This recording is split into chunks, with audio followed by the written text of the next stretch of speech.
What, baby?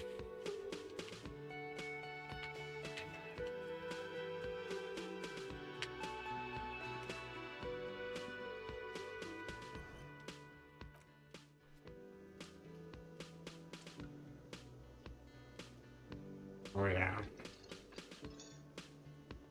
Um, Inventory.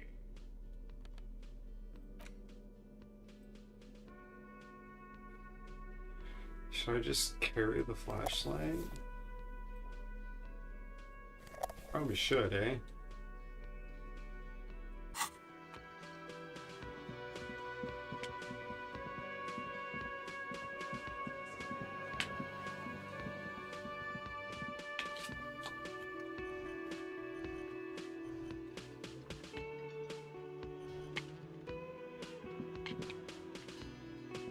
You see a heavy steel door with a prominent dimple lock. The door does not budge.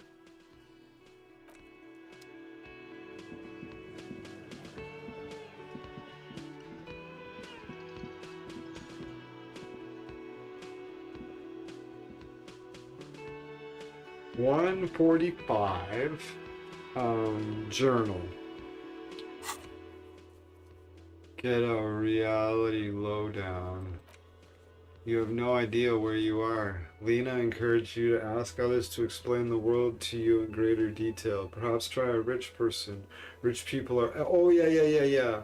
I need to report back to Joyce. Maybe she'll give me some more money. She gave me $130 to pay off my my hotel bill. In front Hardy Boys about drug trade. Oh yeah.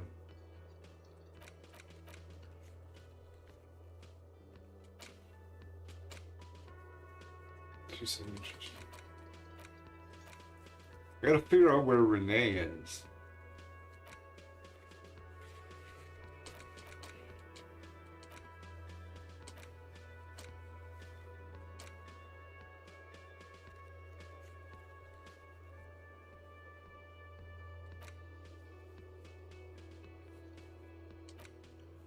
Okay, let's go talk to Joyce.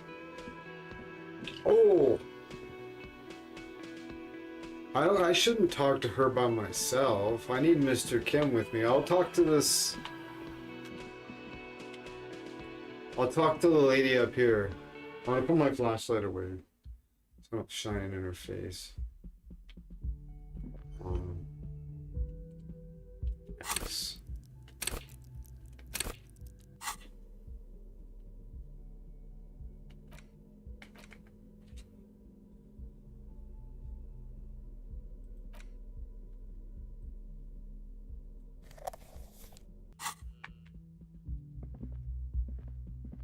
The door is closed. There is no answer. You hear the shower being turned on somewhere inside. A tremendous loneliness comes over you. Everybody in the world is doing something without you.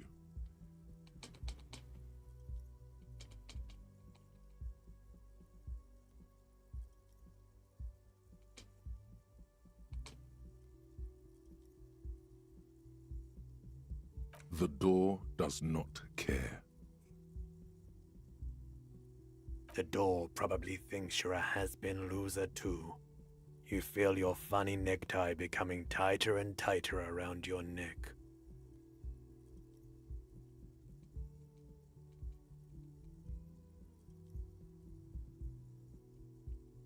This door can only be opened with a key or from the inside.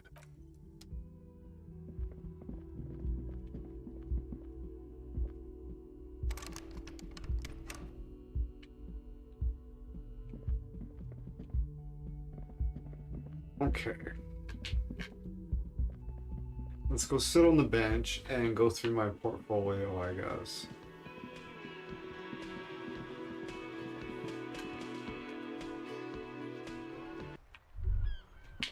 Was that? Could it be the Col de Mama Dakwa? No, It's probably just your imagination ringing in your ear. There seems to be an extremely high-pitched ring. Ultrasonic. Lena said it was very high-pitched, right? It's like something tickles your ear.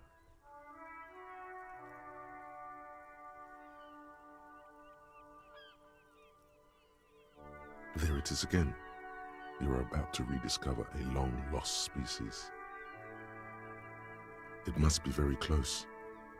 Maybe, just maybe, it will come toward you. What are you doing? You're a police officer, not a pansy ornithologist. The only birds you should be looking for are healthy women of childbearing age. Oh no, the sound. It's moving away, somewhere over there. Go after it. No, too late. It's gone. There is no ringing anymore, just the sound of the streets. Keep your ears peeled, then. If the species really has migrated to Martinez, you're sure to hear it again.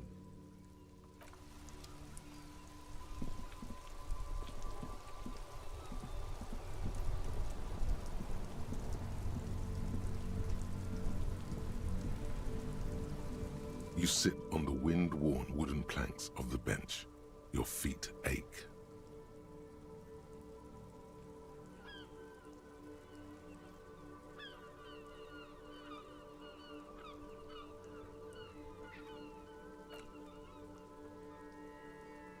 The twiddling barely keeps your hands warm against the frigid wind blowing from the coast. After a while, you've had enough.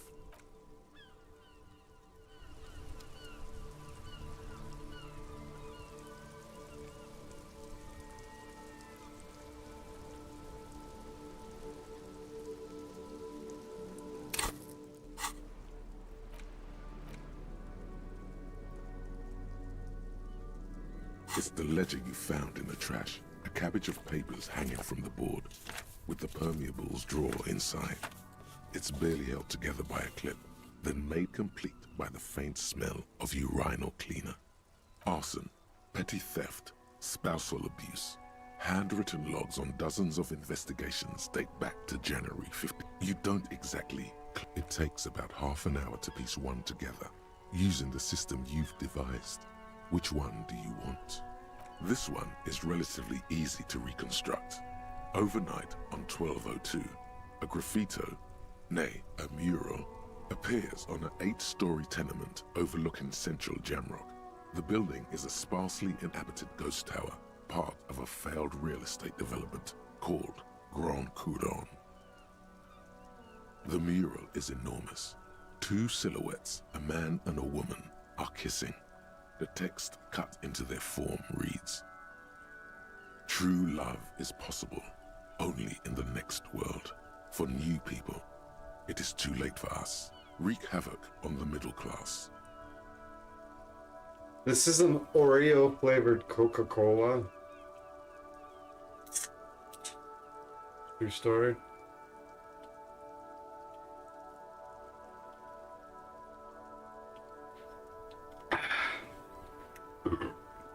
It's subtle. They're actually quite good.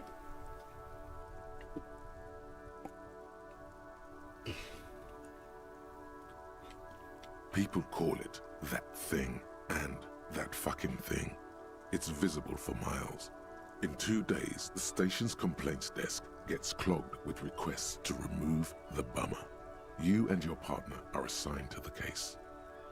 It is an Oreo Coca-Cola. Crazy, eh?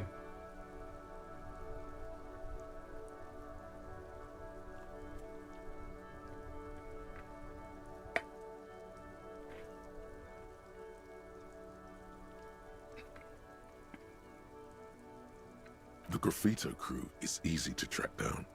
Only the bell lectures have the literage of industrial paint to cover the surface. One of the graffito artists is rumored to be rich. They take responsibility for the execution, but not the design.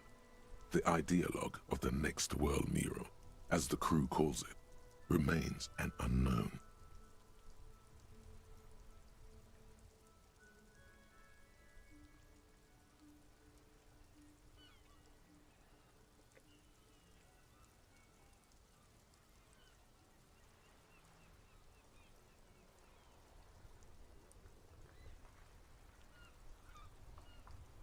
Also, my 10. That was it was 9 and change with my 10% discount.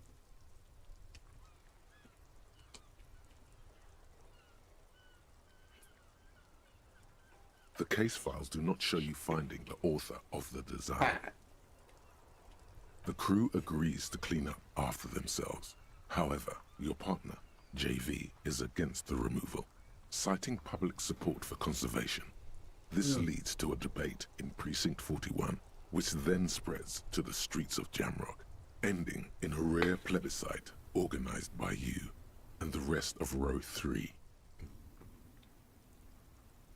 The 9,000 people subjected to the mural's message, all of Lakeside, Central Jamrock, and Villalobos, plus half of the eminent domain, participate in the vote.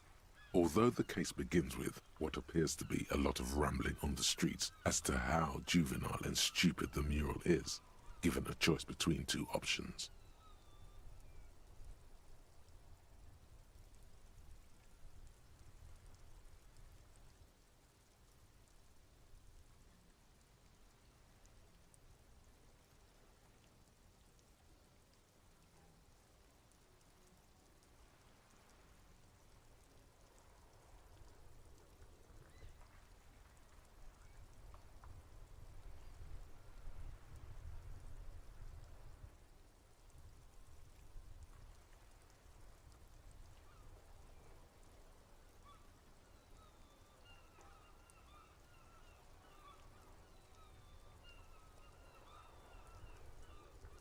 The 2 days.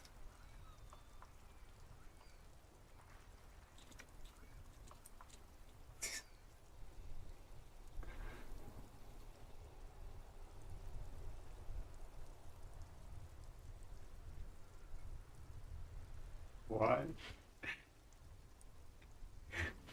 It doesn't sound that bad, but people are fucking just furious about it.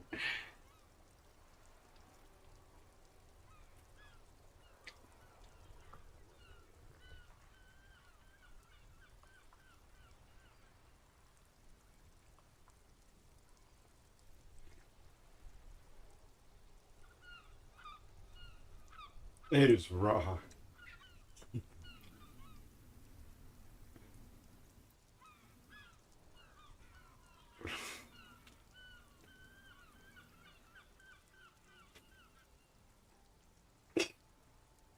No.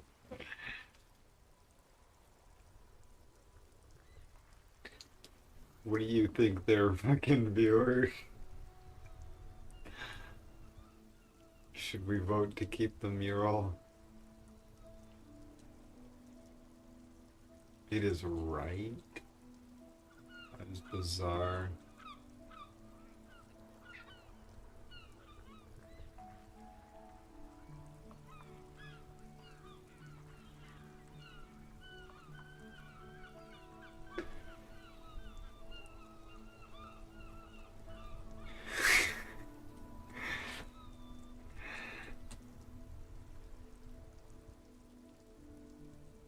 Yeah, let's be A staggering 78% of voters choose to keep it. Oh, really? Turns out the opposition were a loud minority, and that love truly is possible in the next world for new people, and it is too late for us.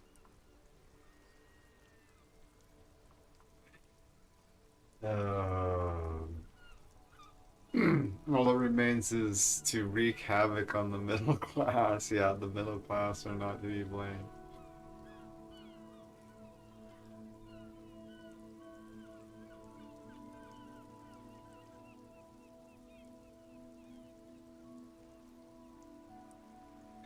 All that remains is to wreak havoc on the middle class. In any case, it appears to have been a rare case of civil activity in the quarter, and agreement as well.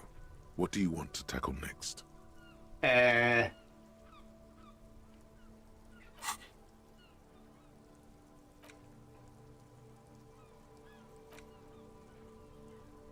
How do I unlock more slots?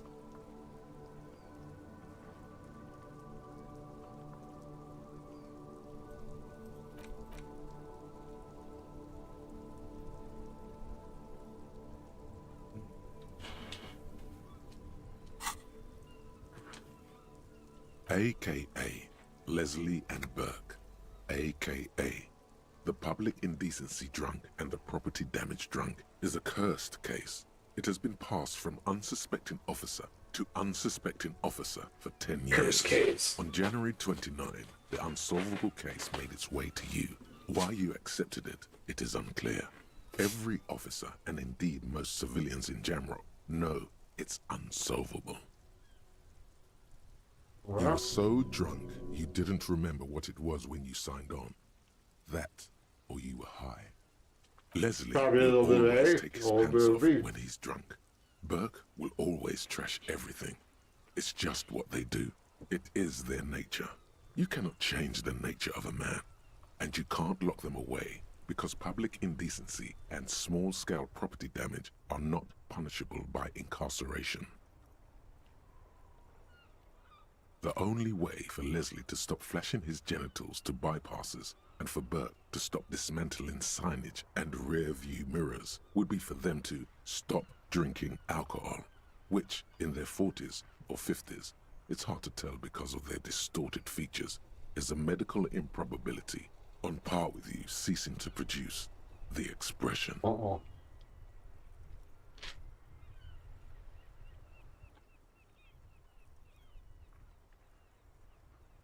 You would think that, but you're wrong.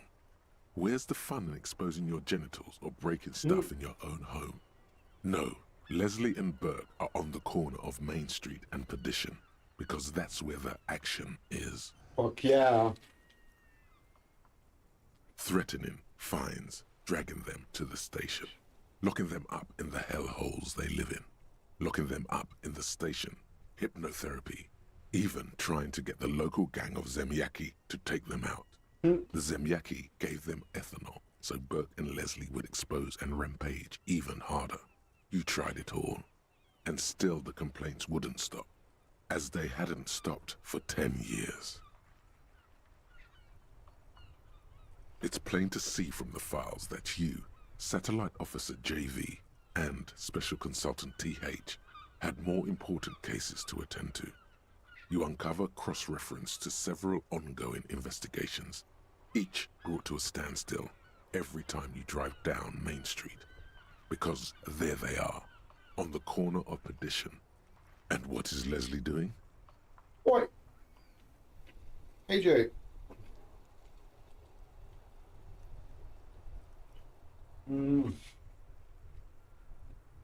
Leslie exposes himself, right?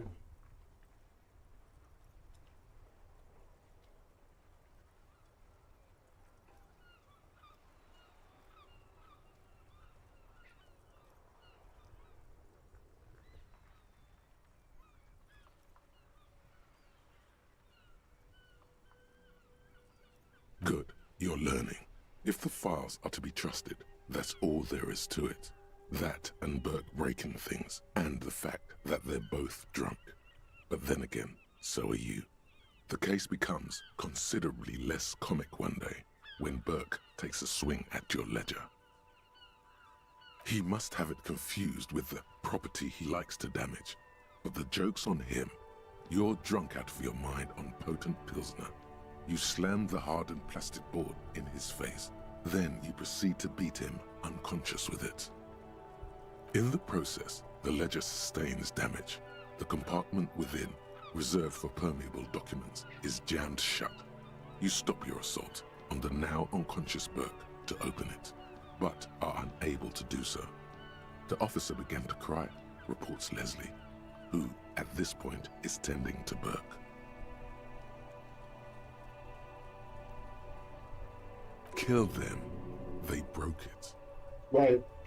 He came at us, and at us. I Yeah, think he's he was coming trying at to us. kill Burko. While trying to He kill was Burko, trying to you kill us. slowly come around.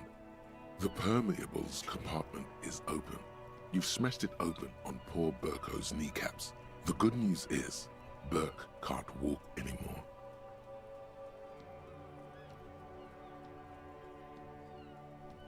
Probably for the best. Can't get out of his apartment, an invalid. With Burke to tend to, Leslie cuts back on the Invalid. indecent exposure. Maybe he flashes his genitals to Burke. Who knows? But both drunks are off the street. The complaints stop. The unsolvable case is solved.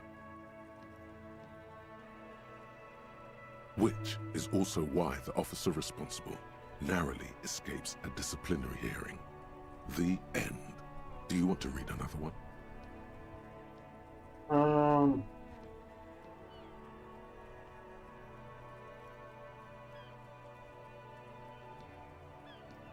Not much has changed in the meanwhile. A bunch of sod. In the back, you see thin, translucent copy of paper. Some neon yellow, some bright red, all covered in boxes, like marching armies. These look like official forms, waiting to be filled out. Then rip them from the binder and hand them out, according to type of form.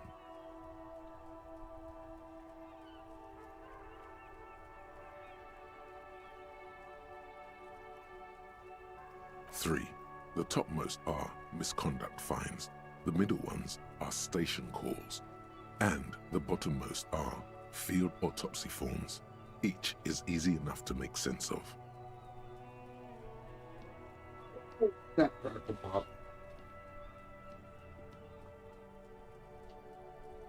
You don't have to be an intellectual giant to do police work. Medium success. Oh, hold on. A monetary penalization ranging Penal. from 20 to 250 real. Severe cases allow for 1,000 real, but that requires special paperwork. The details of issuing these fines are spread out over the rest of the fields. Makes you wonder what the etymology of the word penalization, to make things like penis. It was penalized.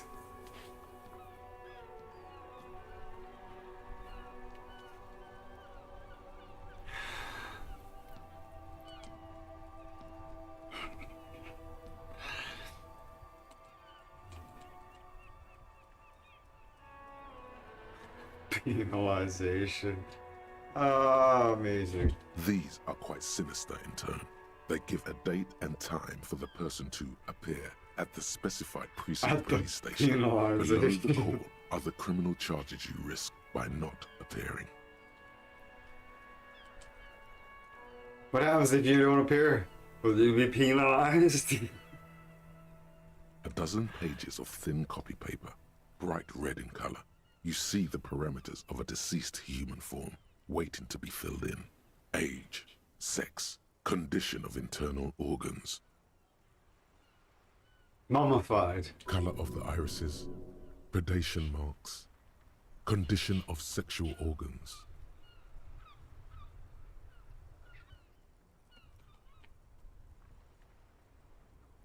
Yes, all that remains now is to fill those forms and hand them to people. Fines for wrongdoers, interview requests for bad guys, and field autopsies to dead guys.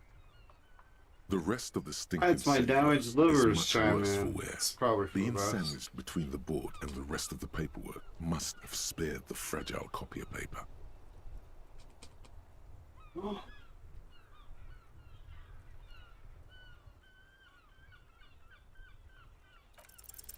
Just relax. Yeah. The two sides of the board are slightly misaligned, like a drawer that's come off the slides. You're All like you a need to drawer. do is You're bend the you're like plastic the on your you knee, you are the drawer. slowly. Come off its sides. And he The fits. slides snap back into place. It should be possible to just, you know. Without resistance or sound, the two panels move against each other. The compartment is now open. 2 ticket stubs and a handmade postcard. Two octopuses are smiling, reaching their tentacles toward each other in the colored pencil drawings. Don't ever The listen to tickets how I permit pronounce access to things, the because zoo I in pronounce Rivershell things East, stupid the all the aquarium time plus on extra. purpose. These let you go there too. Can't accept anything at face value. Like, for instance, I would pronounce this word permeable.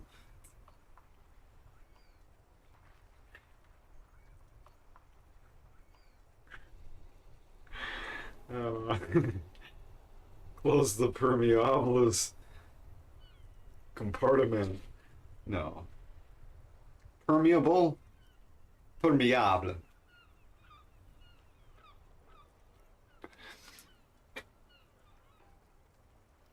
Pick up the card. Fucking kill yourself. Aw. Okay, hold on. I probably shouldn't just say that. Two octopuses are smiling, reaching their tentacles towards.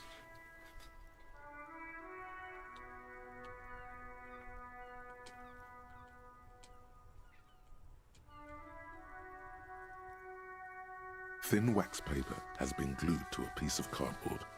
Sounds like leaves rustling when you pick it up. You see it smells of chewing gum, apricot flavored.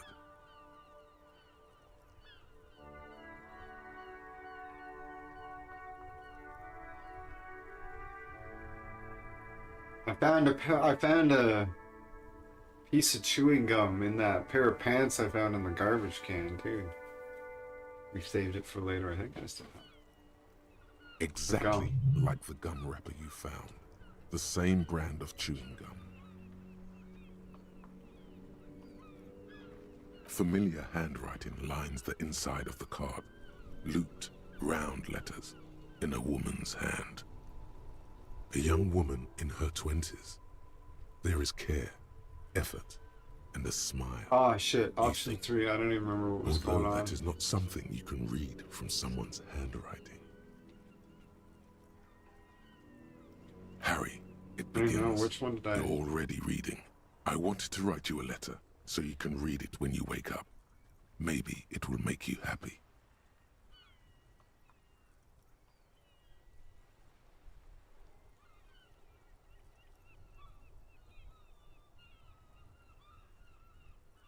Throw it away, please.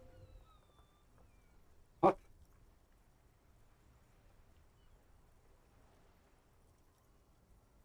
Your hand shakes, holding the card. Every morning when I step out and you're asleep behind me, it says, I find a little piece of sadness in me. I carry it in my chest, down Voyager Road. Every step I take, Down, down, down in Goblin By Town. the time I reach the fuel station, it has filled me entirely. I step onto the light rail and look back. Sparks fall from the bow collector. I know it will be like this until late afternoon, when I get off the 42 and walk back to you. You. Every step I take will get lighter. It almost makes me run. Sometimes I do. I can't believe I met you. I can't believe the happiness I feel with you. You have a vast, vast soul, and I will always, always, always come back to it.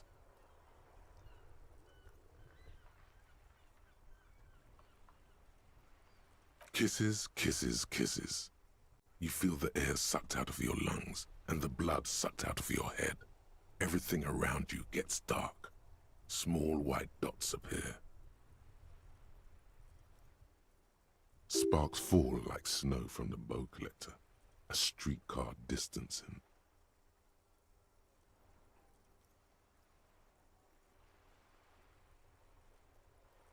You feel the ledger slip from your hand. No, hold on.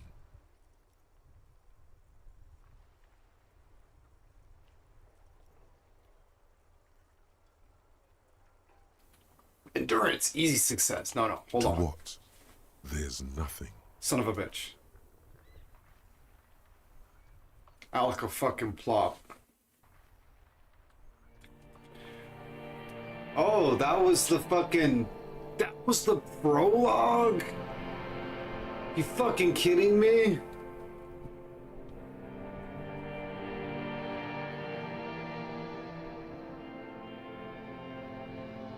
Shut up! What? There is nothing. Did I just...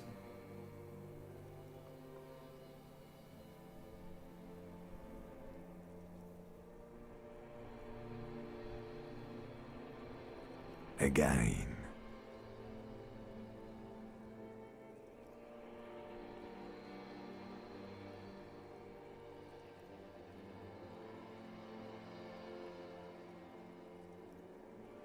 Well, almost nothing. There is the ground below you, that's still there. And the small light that's on, fluttering, somewhere in the basal ganglia.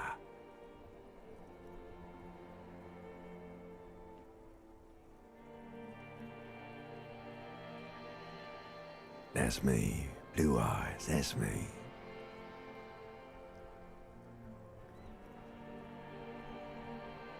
Who was what? He speaks of the sickening longing, the unwell emotion.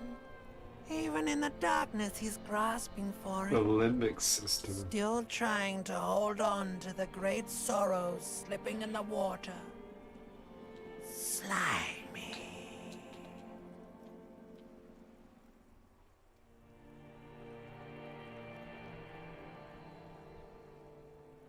So I was reading the case files.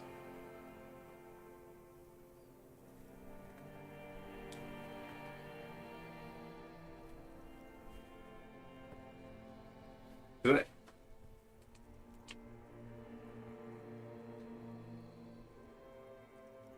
Here in the paleo-mammalian cortex, we call it the shadow.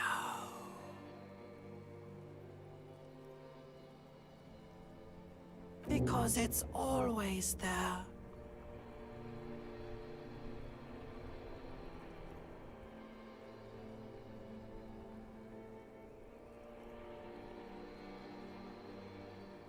I'm tripped out.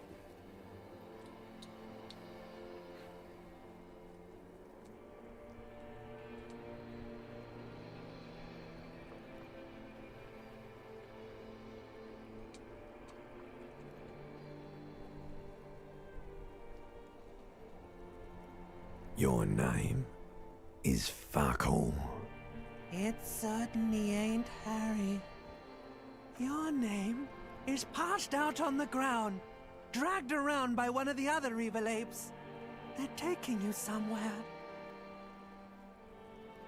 Bloated corpse of the past resurfacing.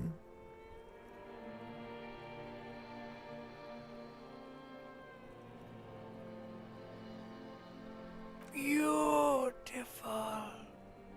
Believe me, stupid ape, its lack of beauty was not the problem.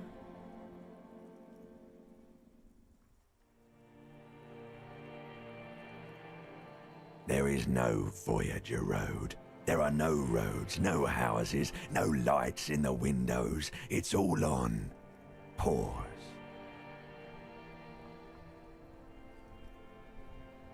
Yeah, man. What was that about? You think they would let you? Until you disintegrate into biomolecules? No. Someone is breathing on your face now, inspecting your pupils, stupid idiot.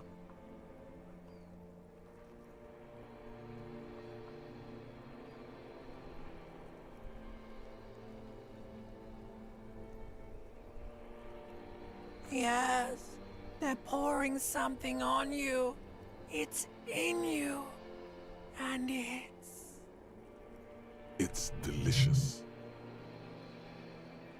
Glowing lights on a dashboard emerge out of nothingness.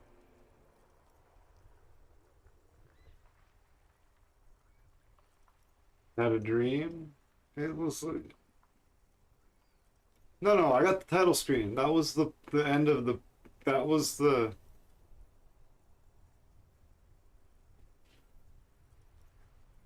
That was the prologue. The upholstered cabin of Lieutenant Kitsuragi's motor carriage, seated in the driver's basket.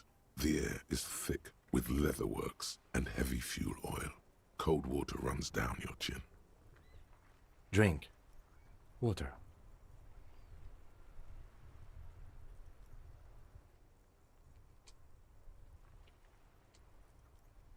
The water is cold, silvery, the stuff of life itself, as it pours down your parched throat. The pounding in your head recedes. The darkness parts. Drink. With greedy gulps, you down half a liter of cold water. Some of it spills on the driver's seat. The lieutenant pays no heed to it. What happened?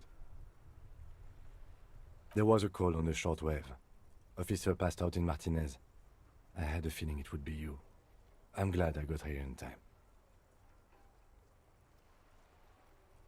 I don't know. It could have been quite a while.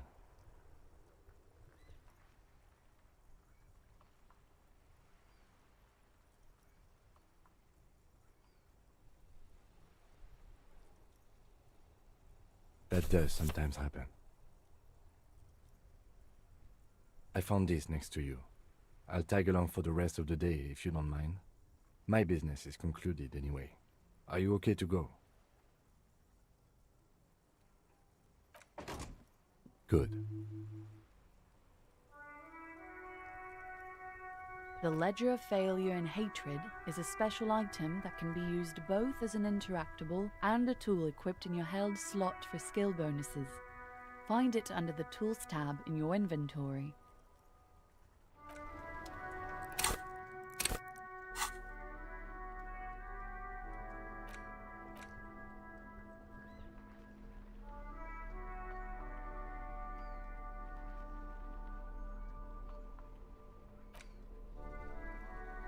Mine's 2 to authority and then...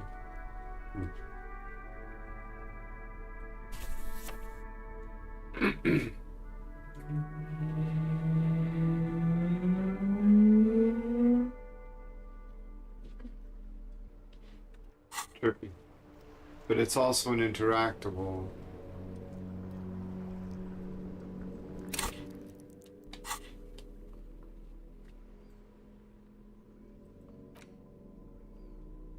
It's the ledger you found in the trash. A cabbage Oh, of papers Jesus. hanging from the board, with the permeables drawn That's inside. what it's called, eh? It's Okay. barely held together by a clip, then made complete by the faint smell of urinal clean. Without resistance or sound, your hand shakes. You're flushed with...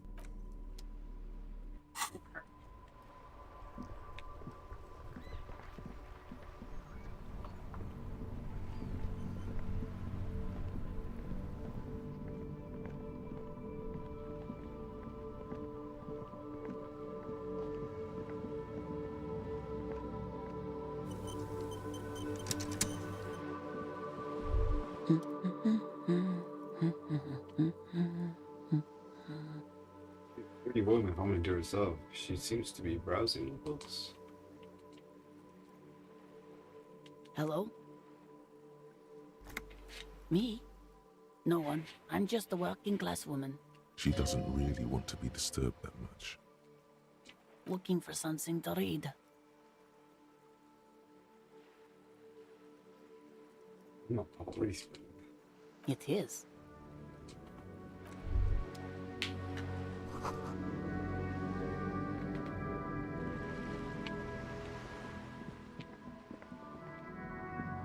Hello again, sir. Are you interested in a new... It's a bookstore, sir. We sell books, postcards, and some board games. It's called Crime, Romance, and Biographies of Famous People. Whoa, whoa, whoa, whoa. Hold your horses, little girl. That is a book. They have stories inside them. It's like someone told you a story in a really long letter. A postcard is a small cardboard picture. You can write a few words on the other side and send it to your friend or beloved.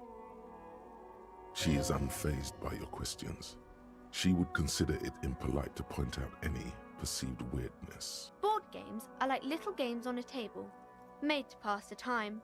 There are several different ones, but sailors here mostly buy cards.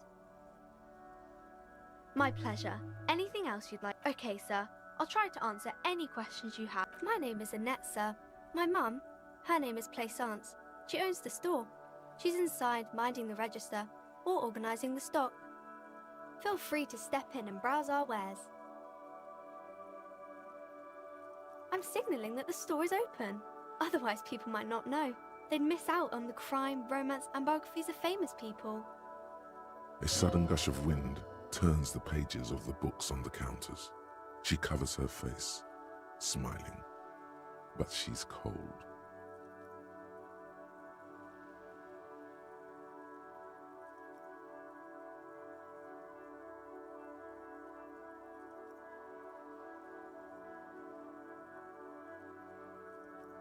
Thank you, sir. I'm happy to help Mum out with the store.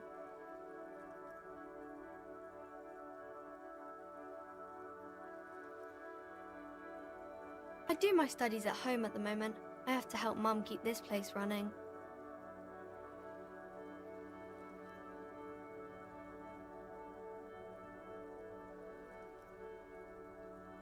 School? Well, mine is a big yellow building on Boogie Street, and the people there run it. They say it's a charity. Boogie Street. The gale wind blows in from the coast, a wind of needles.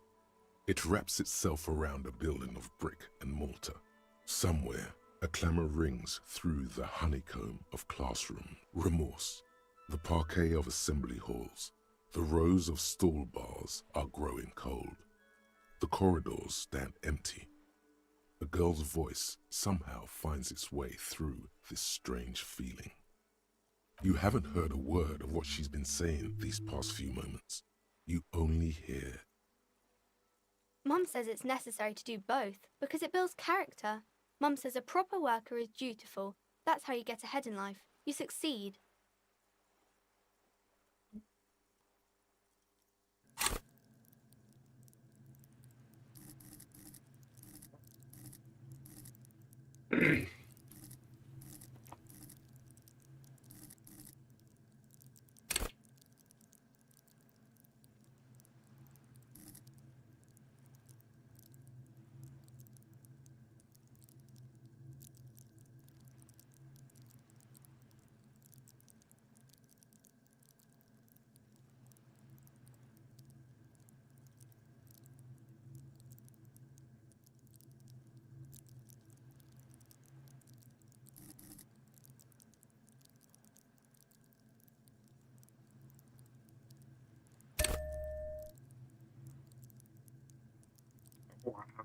Two.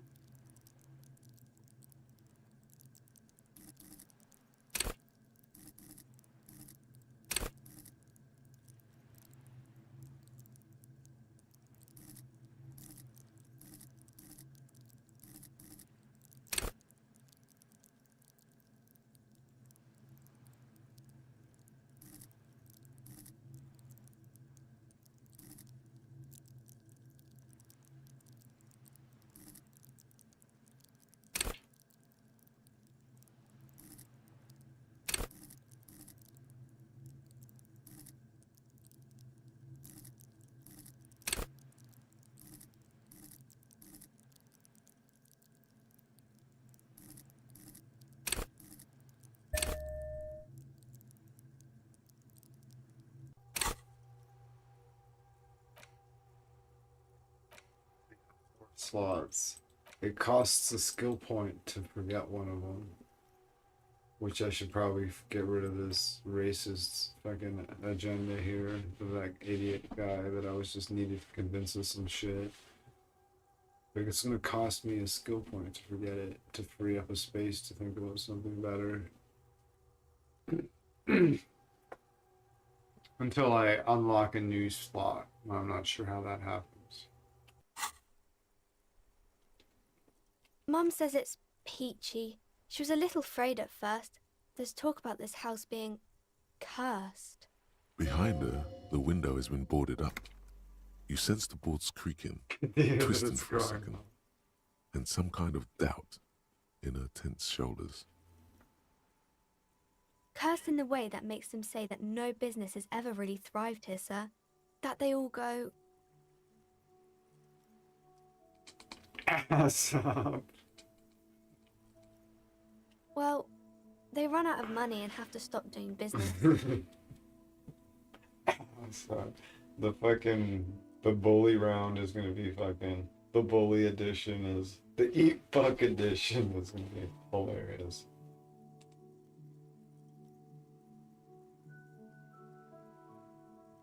We can go into the bookstore and ask about the case, but I don't see much more to look into here.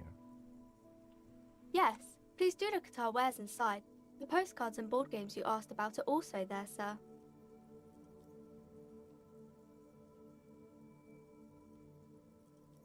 It does not manifest itself in any way. It does not exist.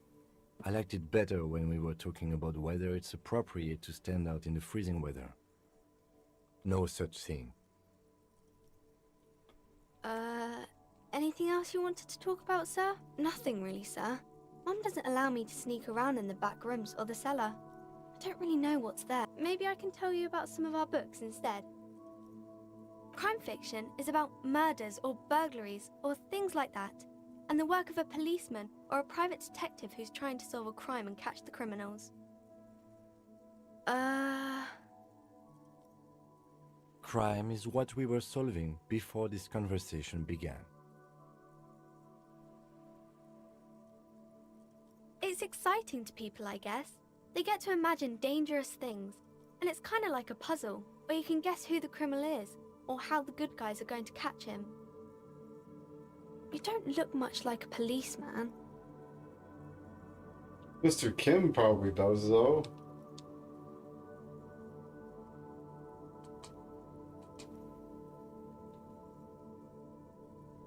Didn't mean to offend, sir.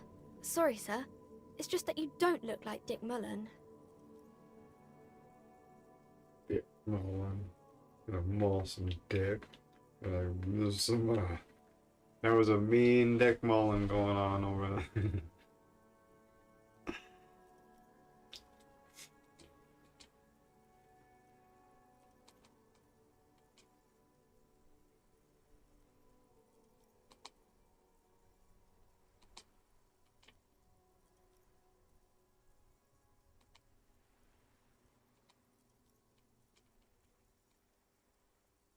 She looks at Dick Mullen, frowning.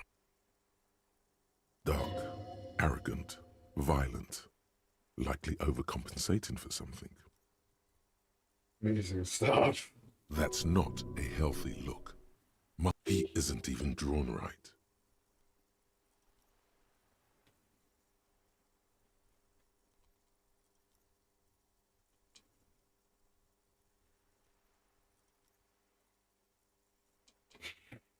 Come and get him on the street because he's emotionally stunned.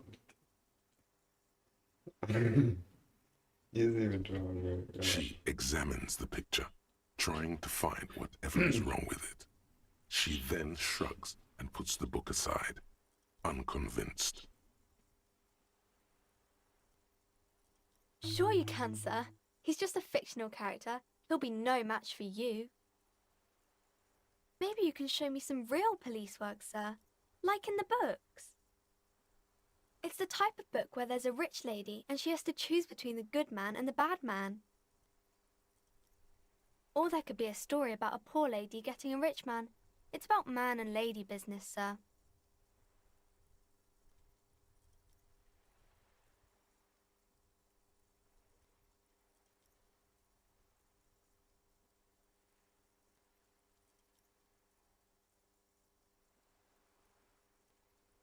That's really not a proper romance story. That's more like everyday life. Just extravagant.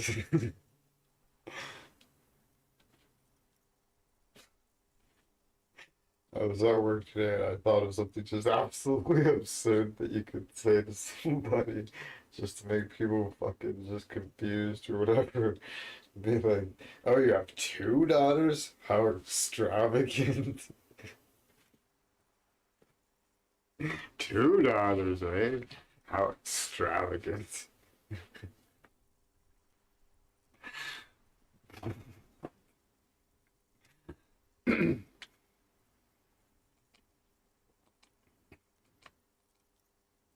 I guess, yes. People in books are always very interesting, especially the romance people. Can you imagine?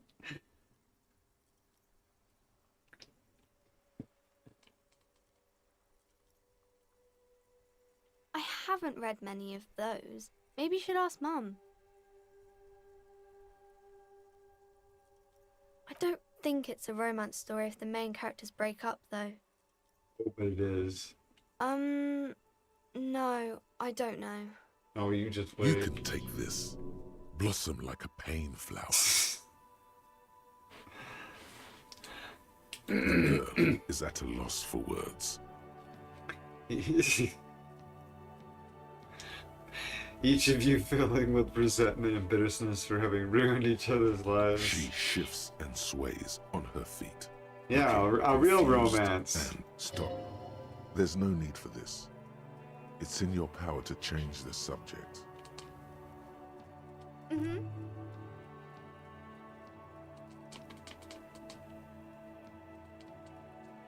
It happens, but usually the guy gets rich in the process, or should actually be rich himself, but has lost his family property unjustly, like during the revolution or something. Those are unhappy books, for most of the pages. People sad about what they have lost, but then it all turns out just fine in the end. Lame. Happy endings are bullshit. They're lazy. These are not very common. You can't have a choice between bad and bad. Nobody wants to read a story like that. I find them lame and insulting. Well, maybe then it's fine. Maybe if the lady then decides not to pick either, because she doesn't need a bad man. I like it that when would be best when interesting. everything ends just miserable and terrible. It's more realistic, you know? Movies like No Country for Old Men, stuff Maybe like some that, about you other know? books. It's like, oh, that's how it ended. It's like, yeah, it's thought-provoking, right? And people are like, well, it's like, oh, fuck. Oh. Wrap it all up with a sweet little bow. It's like, I don't know. I don't find that very satisfying. I don't find that. It's certainly not thought-provoking. Like, it doesn't stick with you. I like it when things are left open and you like think about it for weeks and weeks, right? Like the end of Soma. Like, oh. I just thought about that for hours, like every night at work for like weeks, and just like thinking about it. It's like fucking crazy, right?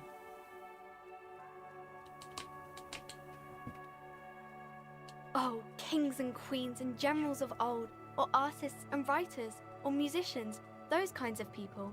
There's usually something extraordinary about them. I think that's why people read them, to find the secrets of their fame. Seems like most people who read those books fail to get more famous from reading them.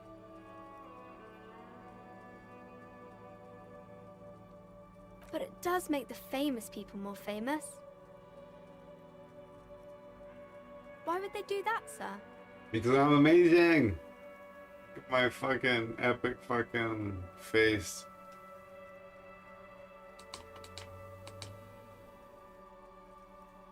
You're not that old. Maybe you'll do something really important, something that wows the world. Yes, sir.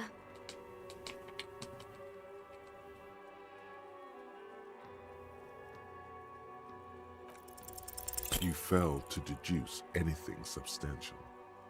She waits intently.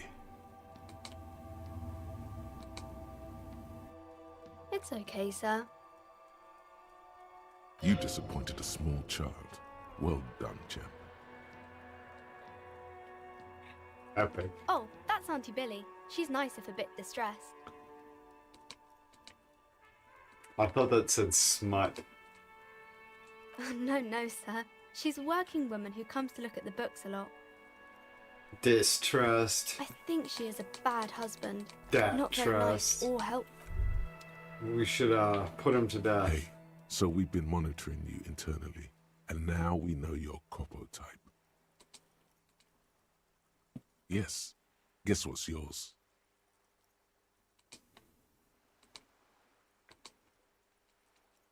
No, you're the sorry cop. The cop who's sorriest. Let's make it official then, shall we? Huge lack of enthusiasm going on in here.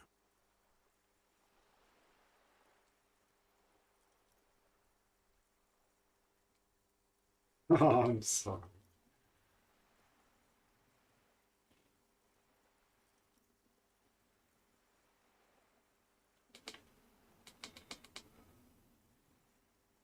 Oh, you know, Apocalypse, Superstellar, the advanced interesting cop, liquid shadow cop. But you're too sorry to say those things. So, here we go? What? Jealous of the sorry cop? I think they'll be fine. Don't worry. They'll be super, super fine. It'll be totally okay. Yes, yes, impotent rage and lamentation. Let's wrap it up? Of course you are. It's okay. See if you can get something out of this, like info. Or maybe every time you say you're sorry, you get $1 million. That won't happen.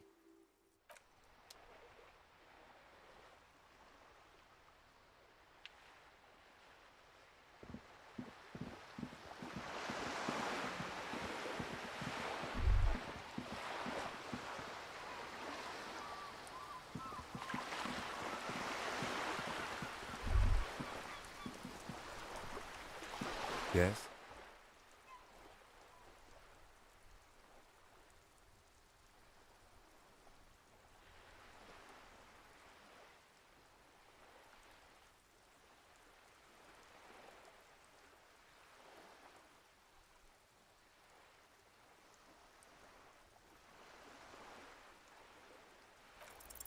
Only banal things strike you, one you should be ashamed of. It's no wonder the soft one doesn't want it back. It was...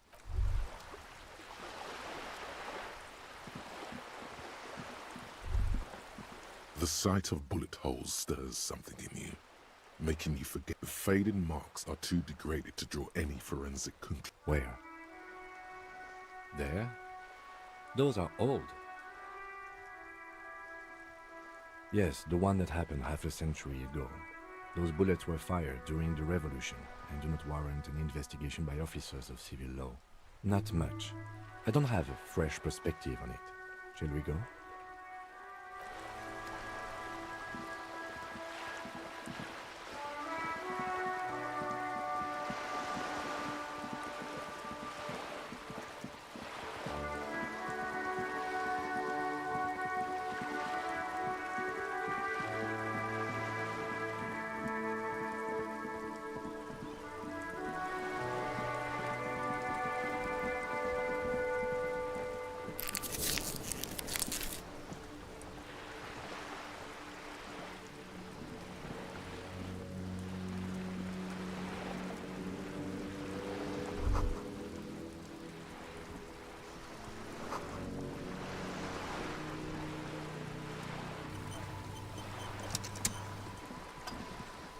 You're back. Good. What can I help you with? Not an umbrella, I hope. I don't need one myself, you see. All around you, rain keeps falling down. On the wooden boards she's standing on, and on the water around you.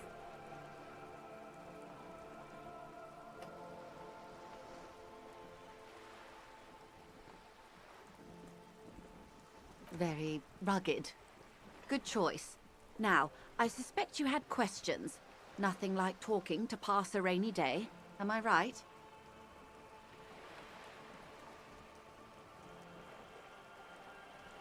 Yes, my eyes on the harbour have sent word to that effect. What have you discovered?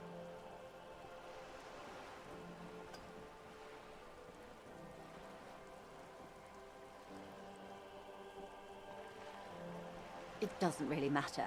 And I do apologize for the surveillance. Wild Pines can't afford to be blind at a time like this. In any case, it's a relief to know someone has looked into it. If I may ask, will there be an official investigation? I assume you discovered there is an operation. If there is an investigation, it will be part of an ongoing operation, subject to confidentiality. I am sure you understand. Of course, detectives. In any case, you've held up your end of our arrangement. I trust you with the rest. Now it's my turn. I wouldn't normally break protocol like this, but the situation demands it. If you don't solve this murder, I'm afraid we may have a bloodbath on our hands.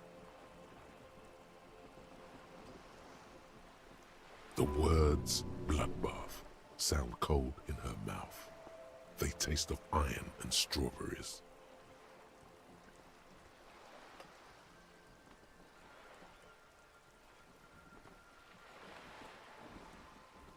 Yes. I'm afraid this strike may descend into a small-scale civil war, with possible consequences for all of Rivershoal West. Since you are sharing, ma'am, this is also the RCM's worst-case scenario. Then we're on the same page, as grim as it may be.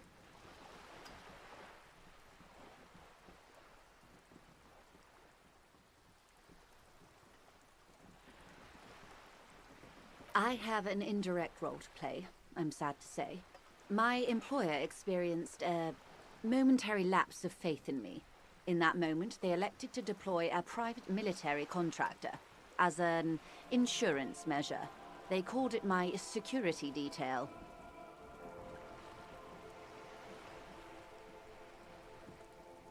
Absolutely not. These mercenaries are muscle, pure and simple. They are meant to intimidate the Union into surrendering. Who are they, exactly? Crenell, an Oranese military company. As far as I know, 3 arrived in Martinez. They report to me sporadically, but they do not answer to me. To be frank, our relationship is deteriorating.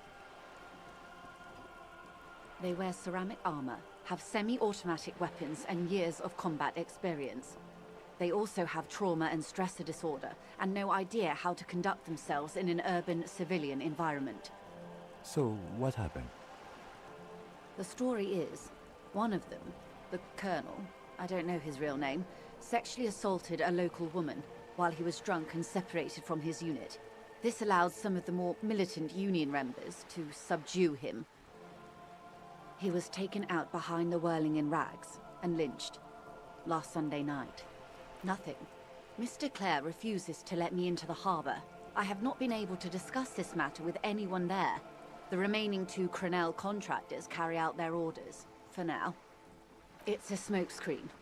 In secret, they are conducting an independent military tribunal into the lynching.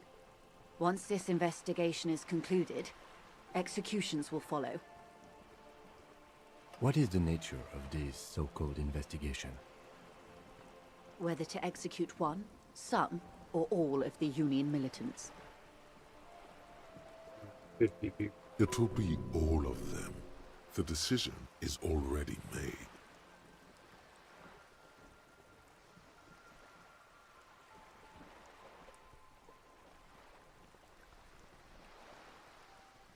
It is very far from disco. My only hope is that you provide a single, concrete suspect before the mercenaries indiscriminately pick theirs. Simply put, if you don't pin this on someone good, and do it fast, they will identify and execute everyone present at the lynching. This in turn will force the Union to respond. The Debardeurs have over 2,000 men. It will be 1,000 to 1. Have you ever seen a Hornet invade a beehive, Lieutenant? It's not pretty. These men work in tandem using semi and fully automatic firearms. Their armor is virtually impenetrable to muzzle-loaded weapons, even yours. Most Union workers don't have guns at all. As I said, a bloodbath.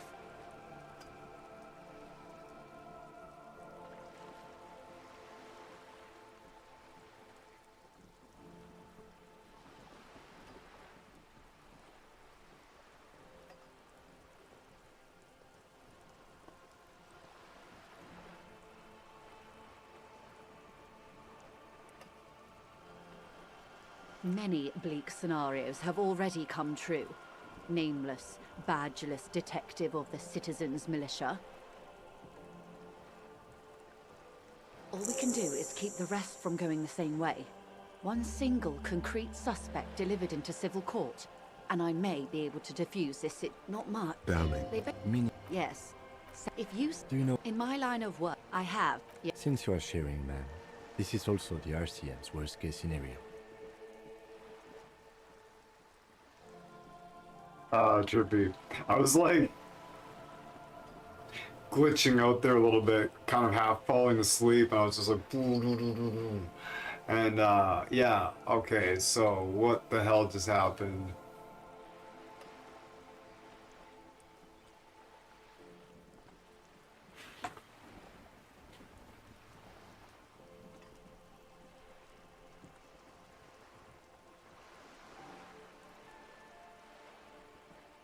Then we're on the same page, as grim as it may be. Yo! Or he didn't. This is information passed on to me from some teenagers loitering around the canal. I cannot testify by it.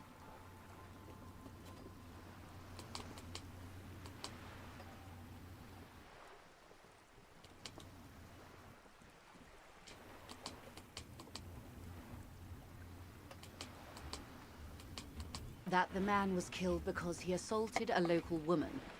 I've asked around a bit. This seems to be the accepted story around Martinez. The lieutenant consults his notebook, his eyebrows knitted. Axel, hey! Odd. We haven't heard any reports about an assault in connection with the lynching. Where did it take place? And when? Last Sunday night, at the Whirling in Rags, the hostel by the gates. Supposedly, the colonel was drunk. Maybe on narcotics, too. Be a relatively short stream today. I'm quite tired. Either way, he's alleged to have sexually assaulted a woman. That's a good question, officer. I don't have the slightest idea. As I said, it's a rumor. About a rumor. In any case, it's what the colonel's remaining colleagues believe. But yeah, this had a really interesting. I like fell asleep reading my case files or something, and it was just like I got like the title screen, and then it was like begin, and it was like the start of the game again, and it was weird, and it was like this game's nuts. You meet her soon enough, you feel. But today's Thursday, so tomorrow morning is Friday. We should play some multiplayer Projects Onward tomorrow and Saturday. Saturday for sure, though, as per usual. But we should do it on Friday too, I think, if we can. I don't know.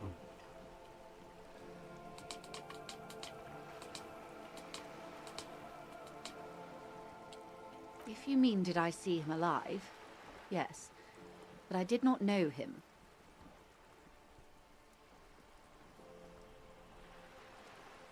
That was Harry passing out from dehydration?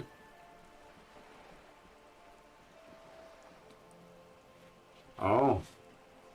Am I supposed to be like drinking like... Oh yeah, the water, yeah, he gave me, Lely, his service name. A nom de guerre, most likely. He wouldn't divulge his full name.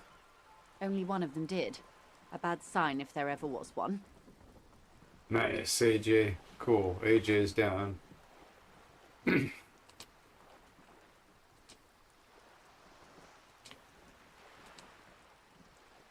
One is a man, Corty, they call him. A nickname as well. The other a woman, Phyllis DePaul. Corty is the gunner, I believe. DePaul is a radio operator. What would you say was his eye color, the deceased? She closes her eyes, trying to picture the man's face. Then shakes her head. Black, number one. can't remember.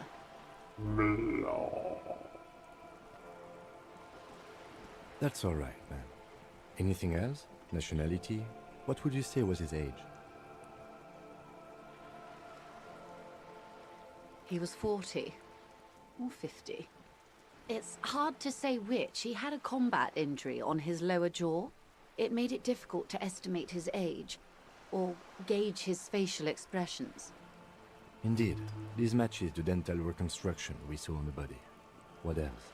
Nationality? Accent?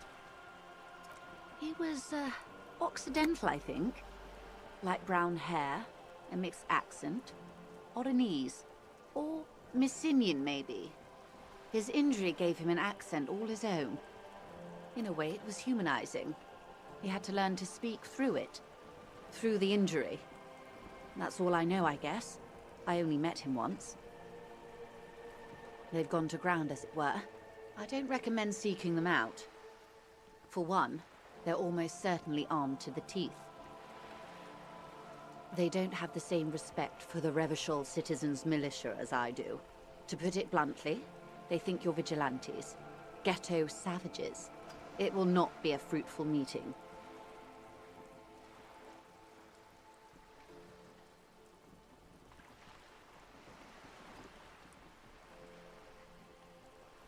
You're likely to run into them eventually. When that happens, I'll be in a better position to mediate if I don't appear involved. One is obviously the scab leader at the harbor gates. The one chanting the idiotic slogans. He's barely maintaining his disguise. The other has a vantage point in a building south of the roundabout. They were keeping tabs on you while you were canvassing the lorry drivers.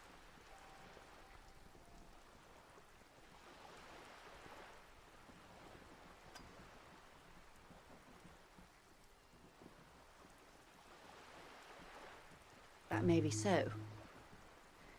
I still hope you heed my advice. There's no need to kick the hornet's nest. For all your talk of averting this catastrophe, the situation at the gate is a powder keg. Does this not bother you?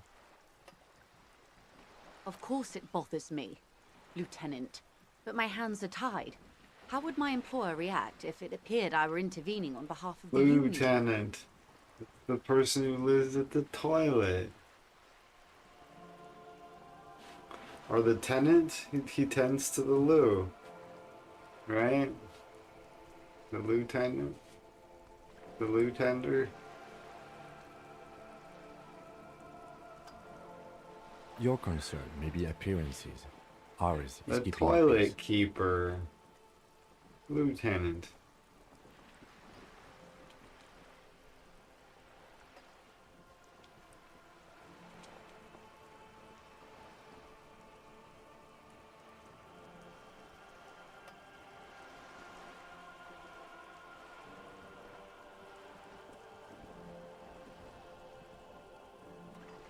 Would afford a good vantage point. In any case, it's practically inaccessible. Where is your radio for contacting them, if I may ask? Do you have an earpiece? Heavens no. I'm not an undercover. I hope I can answer it better. Until the executions start? Truthfully, I don't know. It depends on their progress identifying the members of the lynch mob, and their impatience. They don't report their progress to you? Not on this matter. I'm afraid they consider this a personal initiative. 5 days, not more. Maybe sooner. It's a matter of days, not weeks. I am sorry to have been the bearer of bad news. If there is anything else I can help you with, please ask. Of course. Excuse my hesitation before. For about half a minute, in silence. It was taken with a trigette not long ago. This is the man's upper body. There were no more markings on his hands or legs. Her mouth is relaxed. The accordion lines near her mouth vanish. The pearls of her eyes move slowly on the photo's surface.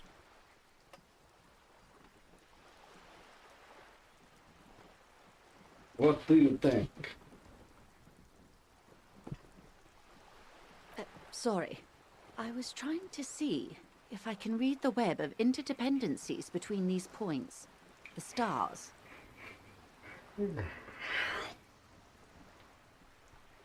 I can't. That's how you read this story. The points themselves don't have letters, numbers, anything. Their size, location on the body, and distance from each other tells you what they represent. Close. Port cities. This is an Oronese map of the waterways, a sailor's tattoo worn by wayfarers of the Dolorian century. Over 300 years ago, the sailors would mark their bodies to map their travels.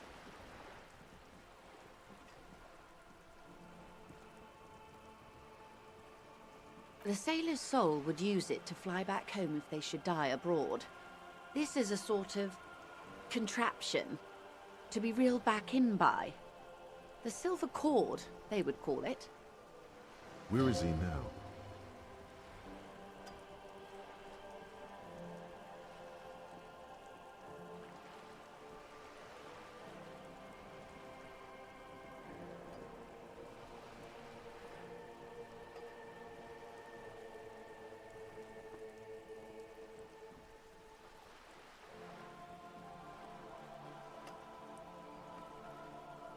I would say he's near the Arcade Islands by now, ready to exit the Insulindian and into the Pale, if I've read his home address correctly.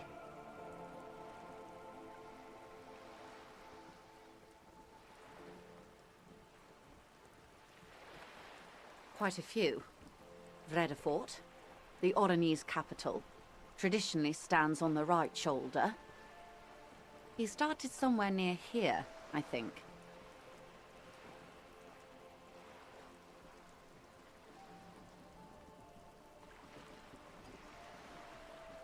What next? Then he made his way to the Pretto Grande, through what I think must be the Stutz Canal, an artificial channel through the Occident. From the Pretto, he sailed to the Insulindic Ocean, first the Semines Islands, then this.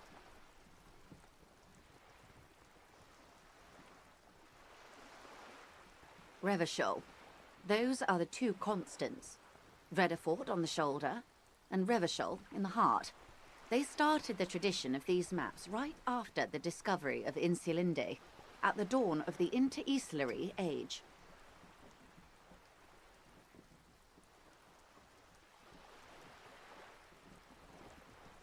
The old world passing by, and the new world already here.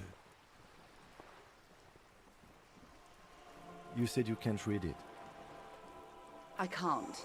This man was no sailor, and these are no ports. I can understand geographic... His platoon members?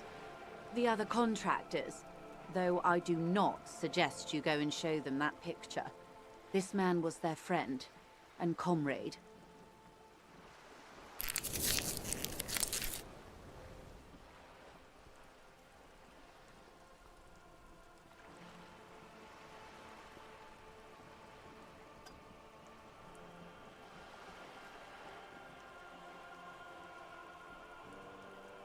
Do what you have to do, Detective. I don't think deciphering that tattoo should come before public security, but if you should wade into the mob to find out, I couldn't stop you. We will be careful, ma'am.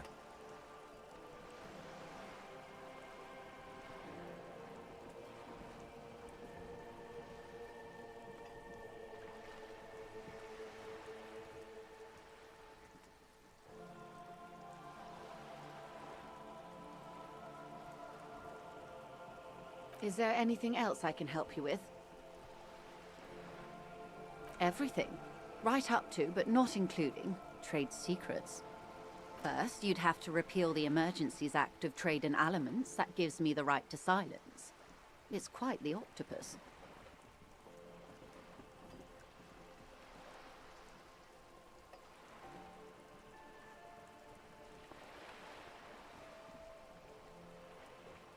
Why? By throwing off half a century of foreign domination under the Coalition. Unfortunately for you, the Coalition also leases you the right to police West Revachol. But I am derailing us. You wanted to know about the strike.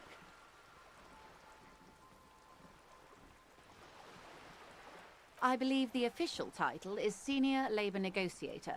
In practice, Or I'm a grocery clerk. busybody. I relay the Union's demands to Wild Pines and return with Wild Pines' counteroffer.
And how are the talks going?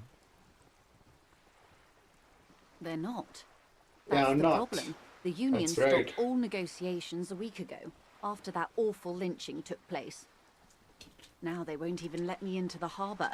There's a 2-meter-20 racist behemoth blocking the gates. Let's say I was not making the kind of progress I'd hoped for when I first arrived.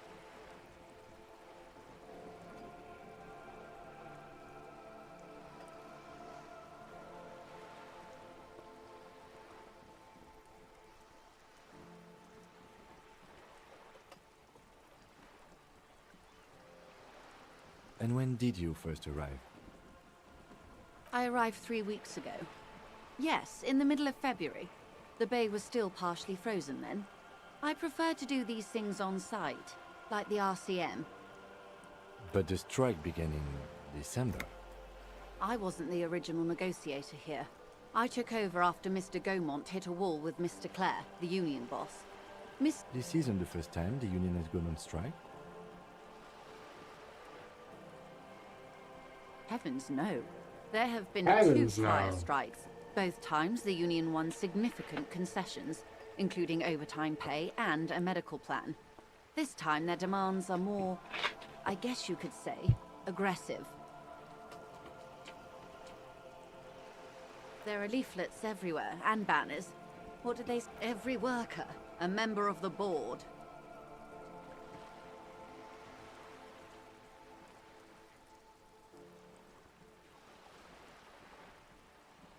Hey there, Roller Greg. Coming in right at the end. I'm just trying to exhaust your dialogue a little bit. And then I'm going to wrap it up because I'm literally falling asleep here. Or, you know what? Oh, I can't save it.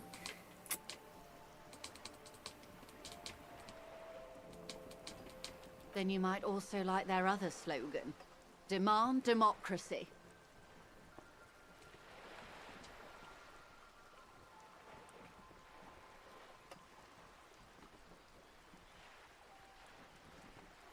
Personally, I don't think it has the same pizzazzo as every worker a member of the board. Yeah, I just gotta wait till this thing's will give me access to the save button. It's quite simple, you see.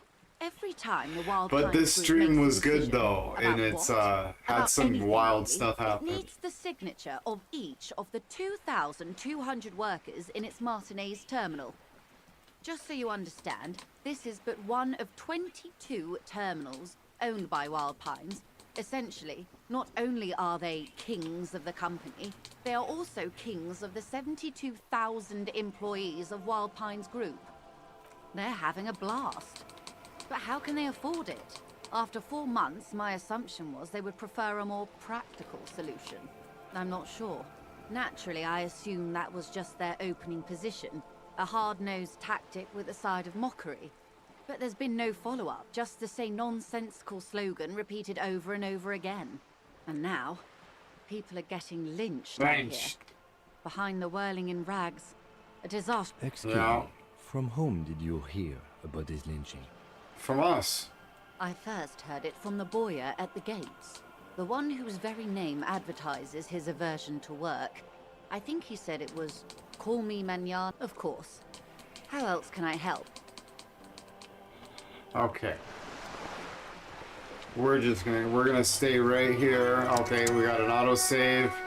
And I need to exhaust, oh, hold on. I need to exhaust her dialogue. But I'm having trouble focusing because I keep falling asleep. Alright. I'm having trouble focusing and remember following stuff because I keep falling asleep, literally.